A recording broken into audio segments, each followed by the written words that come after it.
मंजिल पर सफलता का निशान चाहिए, होठों पे खिलती हुई मुस्कान चाहिए। बहलने वाले नहीं, हम छोटे से टुकड़े से, हमें तो पूरा का पूरा आसमान चाहिए। जी हाँ, हम बात कर रहे हैं आज के युवा वर्ग की और इन्हें संवारने का काम कर रहे हैं आज के एजुकेटर्स और मेंटर्स।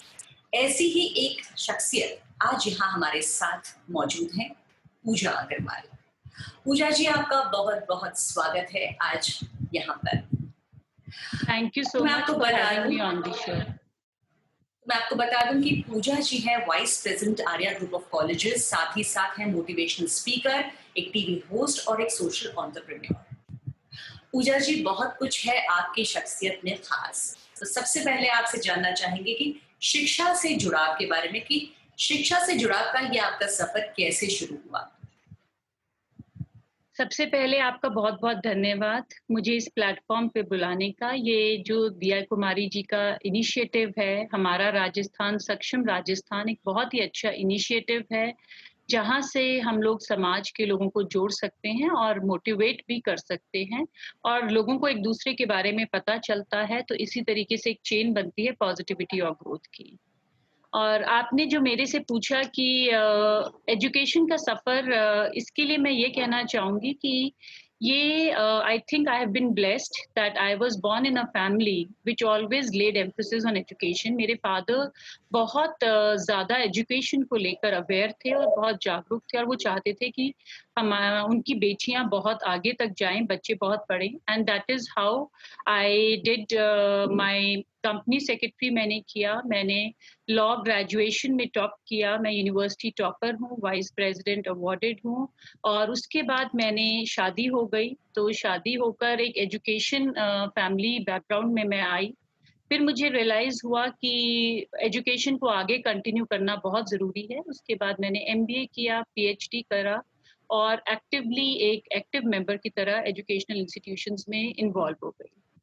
तो एजुकेशन किसी के लिए भी मेरा ये मानना है बहुत ज़रूरी है। अगर आप अपने जीवन को दिशा और दशा देना चाहते हैं, तो बहुत ज़रूरी है। मेरी मदर इन लॉ एक दोहा सुनाती हैं अ, हमारे कॉलेज के स्टूडेंट्स को विद्या बंधु विदेश में, विद्या बंधु विदेश में, विद्या विपद सहाय, जो नारी विद्यावती सो कैसे दुख पाए। ये है बेसिकली गर्ल्स को लेकर but I think it applies universally irrespective of the gender. बिल्कुल, बल्कि हम तो ये मानते हैं कि जैसा कि कहा जाता है कि एक शिक्षित महिला पूरे समाज के एक बड़े वर्ग को शिक्षित बनाती है, तो ये कहावत बिल्कुल सही बैठती है।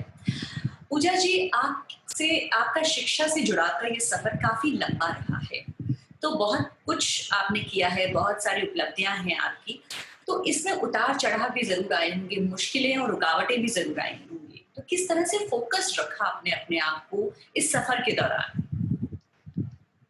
देखिए अगर मैं बहुत रोकने की या उस तरीके से रुकावटों की बात करूँ तो मेरे जीवन में ऐसे रुकावटें नहीं आई।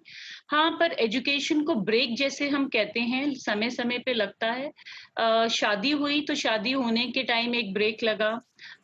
किसी फैमिली सर्कमस्टेंसेस की वजह से जब मैंने लॉ करा और कंपनी सेक्रेटरी किया तो मेरा मन था कि मैं प्रोफ़ेशन को जॉइन करूँ, बट मैं नहीं जॉइन कर पाई और मेरे को अपने फादर का बिज़नेस जॉइन करना पड़ा उस टाइम पे।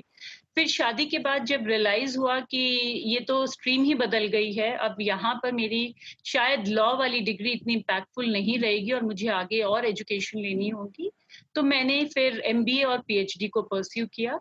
तो ब्रेक एज़ सच जो आते हैं अपनी फैमिली को आगे बढ़ाने में, वो ही ब्रेक मेरी लाइफ में आए हैं। बट एज़ सच कोई ऑब्स्टिकल मेजर कि मुझे रोका गया हो आगे बढ़ने से या नहीं पढ़ने का मौका, ऐसा कुछ नहीं आया और आगे जैसे-जैसे टाइम बदलता गया मैं I kept on flowing with the time and I kept on improving on my skills in education. Puja ji, मुझे लगता है कि आप एक परफेक्ट एग्जाम्पल हैं सेल्फ मोटिवेटेड रहने के लिए भी, क्योंकि सेल्फ डिसिप्लिन और सेल्फ मोटिवेशन अपना होना, खुद सेल्फ मोटिवेटेड रहना, ये भी अपने आप में बहुत बड़े फैक्टर्स होते हैं जो कि आपकी सफलता के लिए बहुत ज़रूरी होते हैं। Thank you. पूजा जी, बहुत सारे सवाल हमारे जो फॉलोअर्स हैं उन्होंने भेजे हैं, उसमें से एक सवाल यहाँ मैं आपसे जानना चाह रही हूँ हमारे एक फॉलोवर ने पूछा है कि आंकड़ों के हिसाब से भारत में कुछ प्रतिशत लोग ही रोजगार या व्यापार के लिए क्वालिफाइड या स्किल्ड माने जाते हैं। तो आपके हिसाब से किन एरियाज में युवाओं को ज्यादा मेहनत की जरूरत है? देखिए, अगर मैं बात करूँ आँकड़ों के हिसाब से तो भारत सबसे युवा देश बोला जाता है, जहाँ पर एक average age of working is around 28-29 years, which is very, very good, क्योंकि यूरोप और अमेरिका की एज जो है पॉपुलेशन वो ओल्ड हो रही है और वहाँ पर जो वर्किंग एज है वो बढ़ रही है।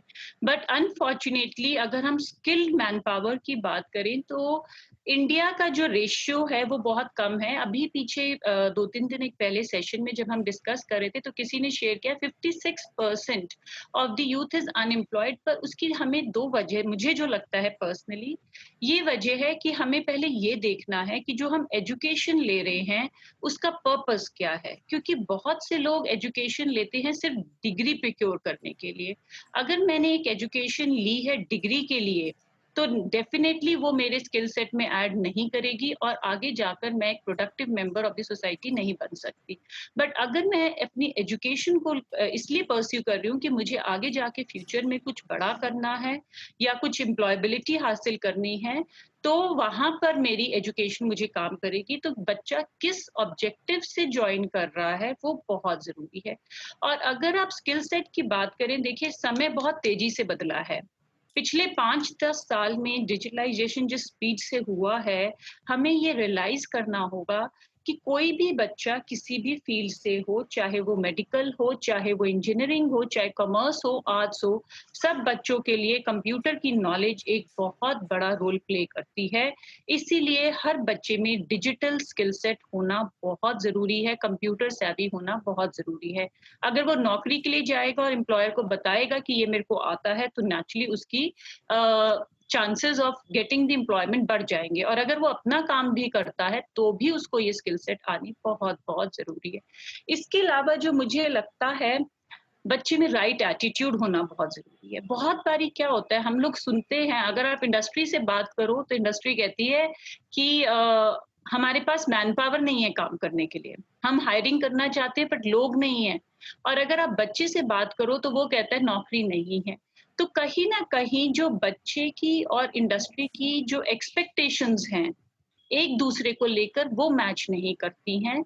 यहाँ पर क्या होता है, इंडस्ट्री ये सोचती है कि हम जिसको हायर कर रहे हैं उसको सिखाना पड़ेगा, तो हम उसको कम सैलरी पे हायर करें। बच्चा ये सोचता है कि मैं टेक्निकल डिग्री लेके आ रहा हूँ तो मेरे को बहुत अच्छी सैलरी मिलनी चाहिए। तो जब वो मैच नहीं करते तो प्रॉब्लम आती है। यहाँ पर बच्चे को ये समझना पड़ेगा, to get the first job is very very important. जब वो सीख जाएगा then he can command the salary also as per his own liking. तीसरी चीज जो मुझे लगता है बहुत इंपॉर्टेंट है आज के टाइम में, वो है कम्युनिकेशन। सॉफ्ट स्किल्स की अगर हम बात करें, मेरे पास स्किल सेट तो है, बट अगर मैं अपने स्किल सेट के बारे में दूसरे को समझा नहीं पा रही हूँ, बता नहीं पा रही हूँ, तो बहुत मुश्किल है। और आजकल सेल्स एंड मार्केट पिच, चाहे आप किसी भी फील्ड से हैं, आपको करना ही पड़ता है। तो हर बच्चे को ये समझना होगा, मैं किसी स्ट्रीम से हूँ, ब्रांच से हूँ, मैं जब तक इफेक्टिवली कम्युनिकेट नहीं कर सकता या कर सकती, मैं आगे नहीं बढ़ सकता। यस, इसमें बहुत से बच्चे ये सोचते हैं कम्युनिकेशन का मतलब सिर्फ इंग्लिश में बात करना, ऐसा नहीं है। इंग्लिश इंटीग्रल पार्ट है आपकी पर्सनैलिटी का। आप जब बोलते हैं तो वो इम्पैक्ट ज़रूर प्ले करती है किसी की भी लिसनर के माइंड पे, बट अगर आप हिंदी में भी अपनी बात इफेक्टिवली समझा सकते हैं, मुझे नहीं लगता कि किसी को उसमें प्रॉब्लम आनी चाहिए। तो ये 3-4 चीज़ें हैं जो मुझे लगता है कि किसी भी बच्चे को ध्यान रखनी चाहिए जब वो आगे ज़िंदगी में बढ़ना चाहता है। अगर इन पे काम करेगा, डेफ़िनेटली पैसे की कमी दुनिया में नहीं है, बहुत पैसा है बाहर दुनिया में। आप जज़्बा रखें, हिम्मत रखें, पैशन से काम करें, आपको अपनी मनचाही मंज़िल मिलेगी।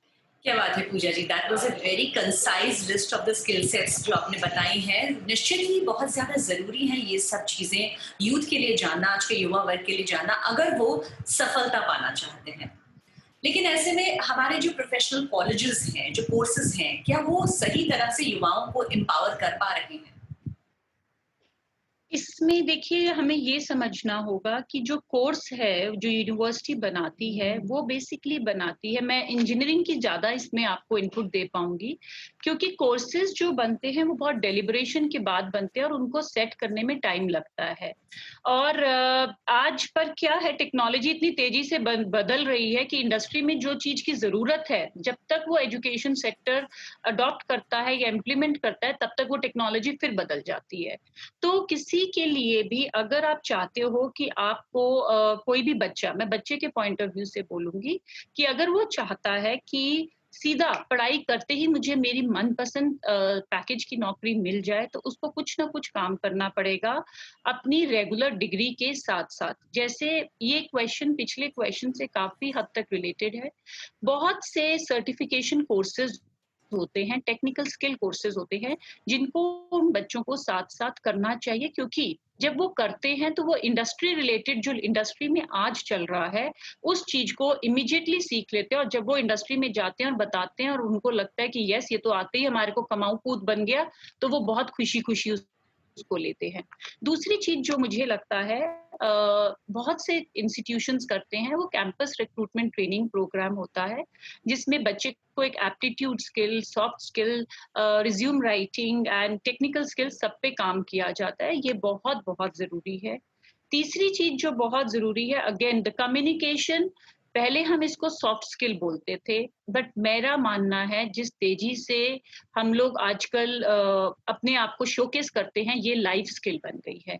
ये हमारी लाइफ का, एग्ज़िस्टेंस का बहुत इम्पोर्टेंट फाउंडेशन है, हिस्सा है, इसीलिए हर बच्चे को अपने कम्युनिकेशन पे बहुत ज़्यादा काम करने की ज़रूरत है। और एक चीज और मैं कहना चाहूंगी आपके इस प्रोग्राम के माध्यम से, बच्चों को ये समझना पड़ेगा कि जिंदगी में सक्सेस का कोई शॉर्टकट नहीं है। हमारे को 3 सीज़ पे बहुत काम करना चाहिए। एक तो कैरेक्टर बिल्डिंग, अगर हमारा कैरेक्टर अच्छा नहीं है, इंडस्ट्री हमें नहीं लेगी, कोई हमें नौकरी नहीं देगा, क्योंकि इंडस्ट्री ये कहती है, मैं टेक्निकल फिर भी सिखा सकता हूँ, बट किसी को मैं ईमानदारी, ऑनेस्टी, इंटीग्रिटी नहीं सिखा सकता हूँ, डिसिप्लिन नहीं सिखा सकता हूँ, ये बच्चे में इनबिल्ट होता है। दूसरा, कमिटमेंट की बहुत ज़रूरी है। अगर मैं कमिटेड एम्प्लॉयी नहीं बन पाई, तो या अगर मैं अपना भी काम करूँ और मैं अपने काम को लेकर कमिटेड नहीं हूँ, तो मैं आगे नहीं बढ़ सकती हूँ। तो ये कमिटमेंट, करेज, हिम्मत भी रखनी पड़ती है। बहुत बारी आपको आगे बढ़ने का रास्ता नहीं दिखता, समझ नहीं आता, पर फिर भी आपको हिम्मत रख के, करेज करके आपको नई-नई चीज़ों को एक्सपेरिमेंट करना पड़ता है, ट्राई करना पड़ता है, तभी आप जीवन में आगे बढ़ सकें। बिल्कुल सही कहा आपने पूजा जी। यहाँ मैं जानना चाहूंगी आपसे खासकर गर्ल्स के बारे में, वुमेन पावर के बारे में, क्योंकि आजकल देखा गया है कि गर्ल्स भी बहुत ज्यादा करियर ओरिएंटेड हो रही हैं और हमारे लिए भी जरूरी है कि वो सेल्फ डिपेंडेंट हो, ये फाइनेंशियली स्ट्रांग हो। तो ऐसे में गर्ल्स के लिए स्पेशली आप क्या कहना चाहेंगे कि उन्हें किस तरह से एम्पावर किया जाए? देखिए, बहुत अच्छा सवाल है आपका and this is very close to my heart also. क्योंकि क्या है, राजस्थान में मुझे लगा कि यहाँ पर थोड़ा-सा, जब पेरेंट्स हमारे पास आए और उनकी अपनी फाइनेंशियल कंडीशंस, प्रॉब्लम्स होती हैं या सोच भी है समाज की कि गर्ल्स की शादी करके आपको विदा करना है, तो पैसा जोड़ना है उसके दहेज के लिए, उसकी शादी के लिए। तो वो जो मेंटालिटी है, और दूसरा ये भी एक सोच मुझे समझ आई, लोग ये कहते हैं लड़कियां ज्यादा पढ़ लिख जाएंगी तो अपने परिवार पे, अपने हस्बैंड पे हावी हो जाएंगी, इस सोच से भी लड़कियों को नहीं पढ़ाया जाता था। बट समय बहुत तेजी से बदला, I am very happy. And इस टाइम पे अगर आप हम कॉर्पोरेट की बात करें, तो कॉर्पोरेट गर्ल एम्प्लॉइज को ज्यादा प्रेफर करता है, क्योंकि वो बहुत कमिटेड होती हैं, डेडिकेटेड होती हैं। और ये जो अभी कोरोना इफेक्ट आया है इंडिया में, गर्ल्स की जो एम्प्लॉयमेंट थी या जर्नी थी प्रोफेशनल, उसको ब्रेक लग जाता था जब उनकी शादी हो जाती थी। अब ये फ़ायदा हो गया है कि वर्क फ्रॉम होम हो सकता है, तो गर्ल्स अगर शादी करके कहीं चली भी जाती हैं, they can continue working from their home. और गर्ल्स अगर आगे बढ़ेंगी, तो मैंने ये देखा है ना सिर्फ उस बच्ची का जीवन संवरता है, बल्कि पूरे परिवार का जीवन संवरता है, जिसको वो आगे जाके सँभालती है। इसी इनिशिएटिव को हमने भी आगे बढ़ाया है। हम लोगों ने 200 बच्चियों को पिछले 3 साल से फ्री एजुकेशन दे रहे हैं और एजुकेशन के साथ-साथ हम ये इंश्योर भी कर रहे हैं, क्योंकि हमारा पहला बैच प्लेसमेंट का इस साल निकला है, कि उन सभी बच्चियों को नौकरी भी मिली है बहुत अच्छे पैकेजेस पे। तो उनके परिवार और वो बच्चियाँ बहुत खुश हैं, and this is what is required to bring about a change in the society. Definitely, definitely Puja ji, क्योंकि जैसे कि हमने शुरुआत में कहा था कि एक शिक्षित महिला पूरे समाज को शिक्षा का एक गिफ्ट देती है, तो बहुत ज़रूरी है कि हमारी जो बच्चियाँ हैं, हमारी जो वुमेन हो, वो एक्चुअली एम्पावर्ड हों। आपने बात की कोरोना के टाइम की, आपने बात की कोविड किस तरह से एक अपॉर्च्युनिटी की तरह आया है। लेकिन पूजा जी, देखा गया है, देखा जा रहा है कि इस टाइम पे अनसर्टेनिटी और अनप्रेडिक्टेबिलिटी बहुत ज़्यादा है।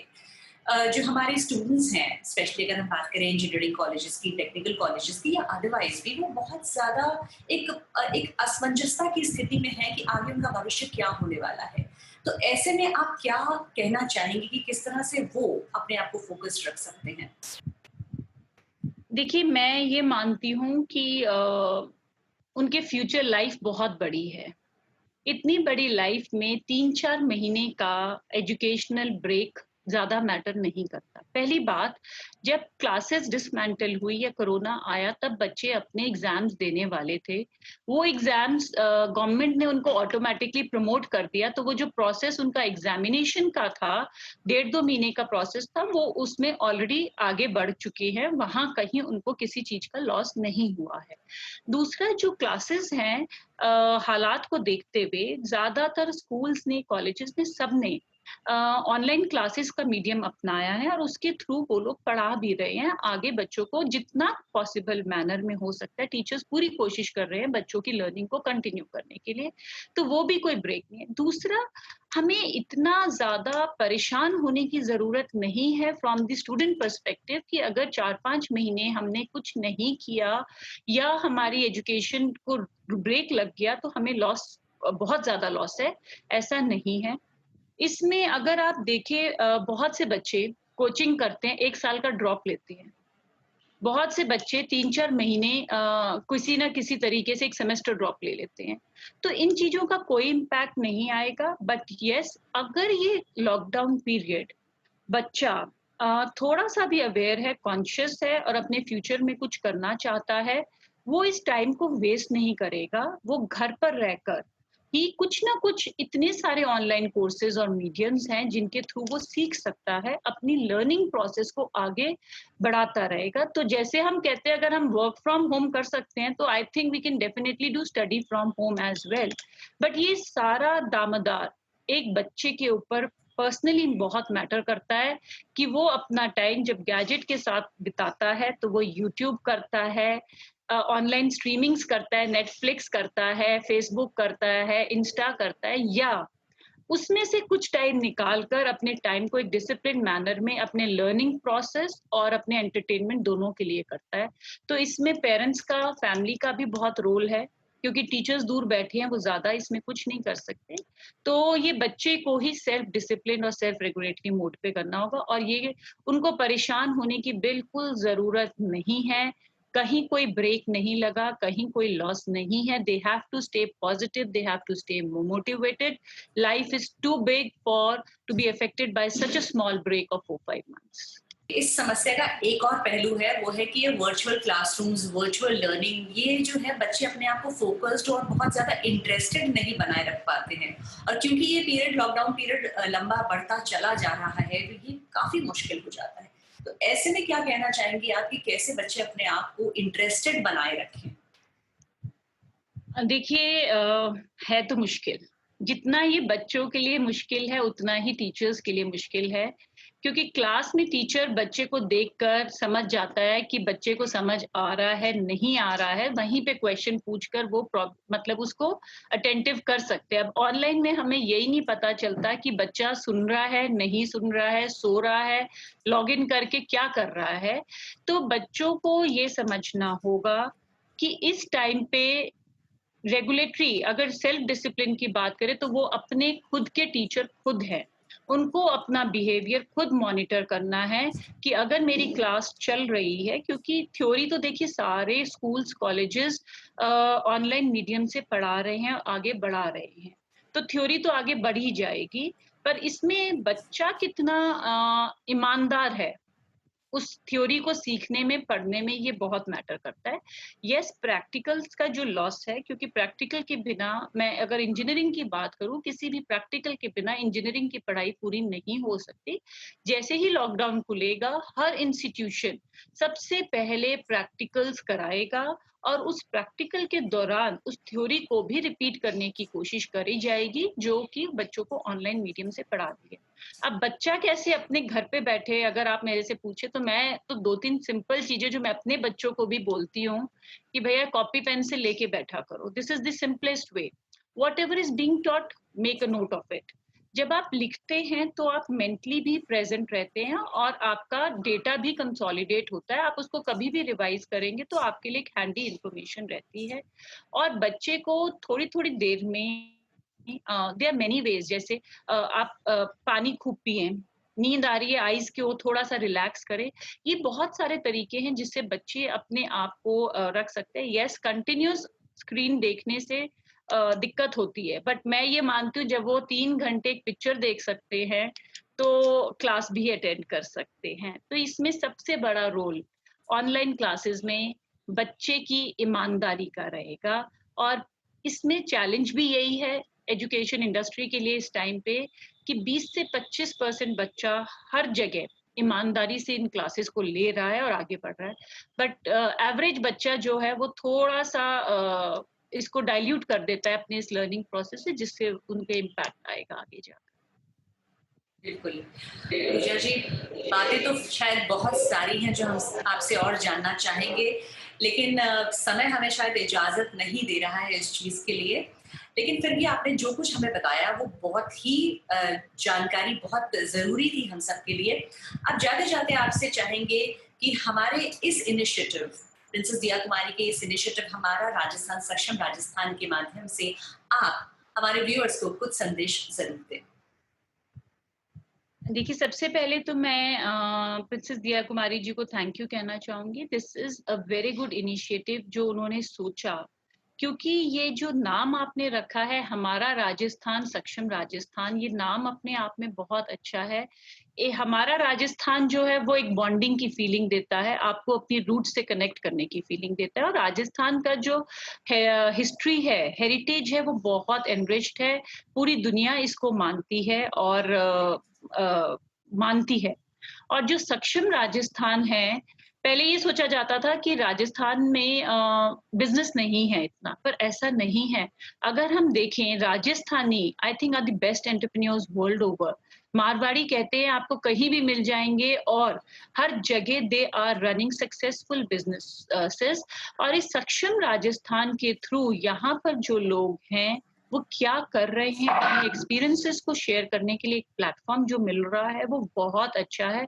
मुझे अपने अगर मैं बोलूँ, मेरा एक्सपीरियंस ये है कि मुझे बहुत अच्छा लगा, मैंने यूथ के बारे में बात की। अगर कोई बच्चा सुनता है, और मेरा ये मानना है अगर एक आधा बच्चे की भी लाइफ़ में हम लोग फ़र्क ला सके, nothing like it, this is the time of digitalization, and Diaji has absolutely used this in the form of this initiative in a beautiful manner. Congratulations to her and her team, and may this page goes a long way in creating record and history in the coming times. Thank you, Pooja ji. Thank you so much for all your best wishes, and thank you that you gave us such a precious time of yours. तो यहीं हम अपना session खत्म करते हैं और आपका बहुत-बहुत धन्यवाद करते हैं। Thank you so much, and thank you to you as well for hosting it so beautifully. Thank you.